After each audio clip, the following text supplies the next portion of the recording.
Hi everybody, I'm doing a quick update on the system. So Hurricane Ian has just passed and the system is down a little bit. The batteries are down, as you notice, 64%. Um, that top bar there shows the battery saying 24.1 volts. So I think it's now time to top up by running the generator. So I'll be doing that just now. I want to show you that in action. The reason for these covers to be off is because before the hurricane we were getting high amperage in the region of 83 amps. Cables got really hot. This is too skinny to carry that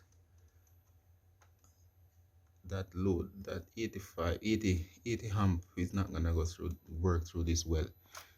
I had to double up the negative leg because at first I thought that was the only part we're having an issue with, but I realized both negative and positive legs are too small to carry the 80 amp. We get 80 amp from this one maximum, and we get around about 60 something amp from this based on the amount of panels on there. So let's go into what we're gonna do here. I'm gonna connect this end. That's it. The generator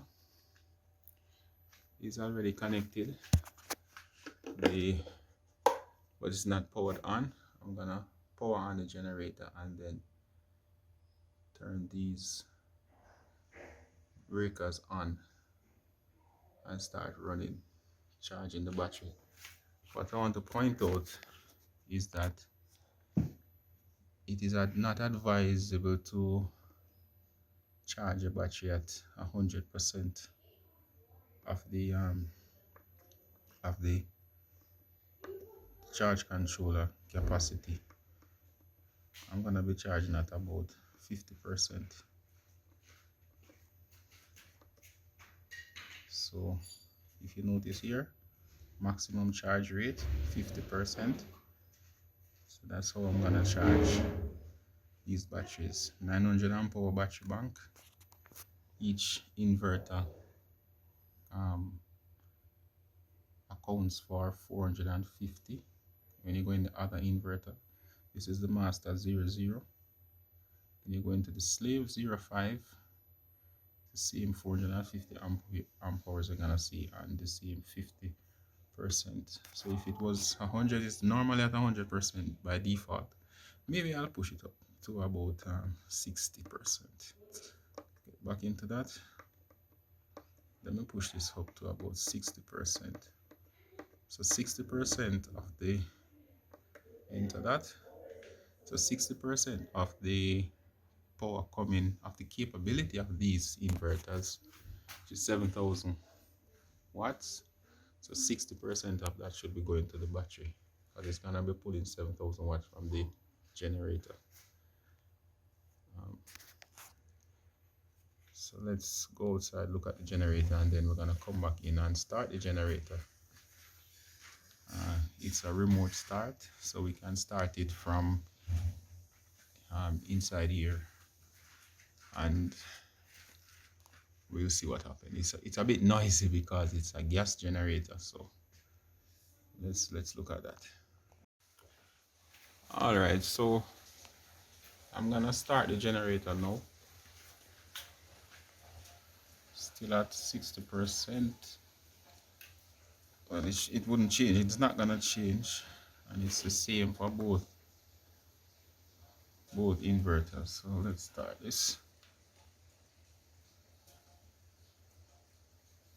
Nope, try again. Alright, once you press a little bit on the generator here, once you press the start button, it attempts to start 3 times. So you press the remote and wait a little bit. So the generator is running, and I'm sure you can hear that in the background.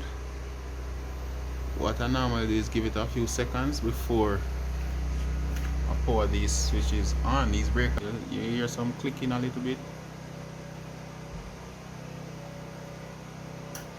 Bam, click. Notice double light on, and then the light blinking. You hear the generator now sounding a little bit under pressure. So 109 amp going to the battery. I want to point out that what you're seeing here may not be the same exact layout for everyone because of the firmware version, and I did not update or upgrade the firmware in any of these inverters. So that is it. Charging at 60%. Oh, the other thing, we could use the trimetric and we can see the amperage going to the battery. And we know it's going to the battery because there's no minus here. So 107 amp going to the battery. One tip here, if your inverter, if your generator is not able to provide more than the total wattage of the inverters, I would suggest you reduce the charge percentage rate.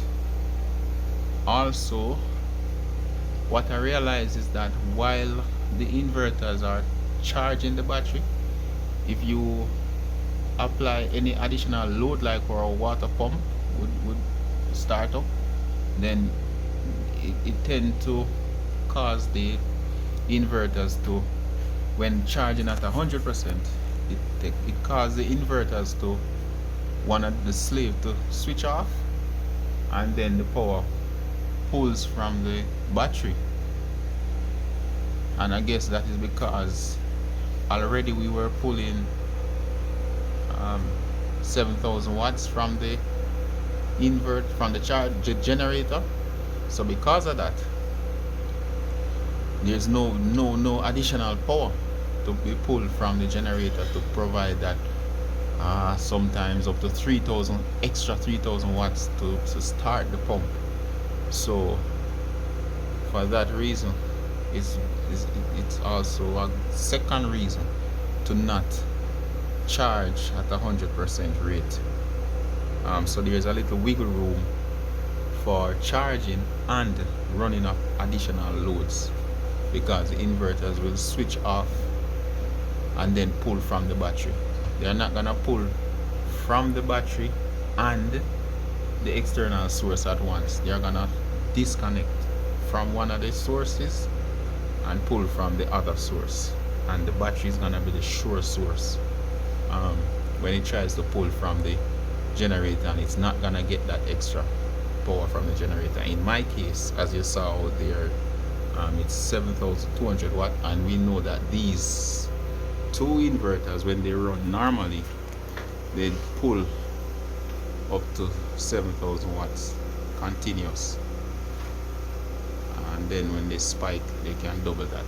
But there it goes, the light flashing, the grid light or generator light. They're blinking on that one, you notice up there, meaning that